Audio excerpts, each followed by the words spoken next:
એકવાર એક વ્યક્તિએ પાણી ભરેલો કૂવો એક શિક્ષકને વેચ્યો. વેચાના 2 દિવસ પછી એ વ્યક્તિ પાછો આવે છે અને શિક્ષકને કહે છે કે સર, મેં તમને કૂવો વેચ્યો છે, કૂવામાં ભરેલું પાણી નથી વેચ્યું. એટલે જો તમારે પાણી વાપરવું હોય તો તમારે પાણીના પણ પૈસા આપવા પડશે.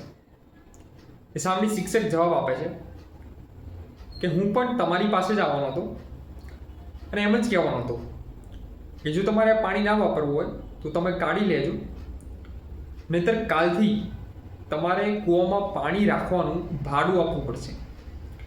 આ સાંભળી એ વ્યક્તિ આશ્ચર્યચકિત થઈ ગયું અને શિક્ષકને કહે છે કે સર, હું મજાક કરતો હતો. શિક્ષક હસતા મોઢે જવાબ આપે છે કે તમારા જેવા ઘણા વ્યક્તિને મેં ભણાવ્યા.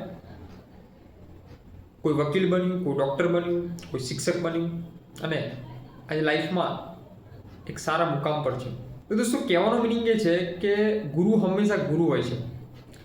દરેક વ્યક્તિની લાઈફમાં કોઈક ને કોઈક એવા ગુરુ હોય છે કે જેમનું આપણી લાઈફમાં બહુ મોટું કન્ટ્રીબ્યુશન હોય છે, જેના કારણે આપણે આગળ વધીએ છીએ.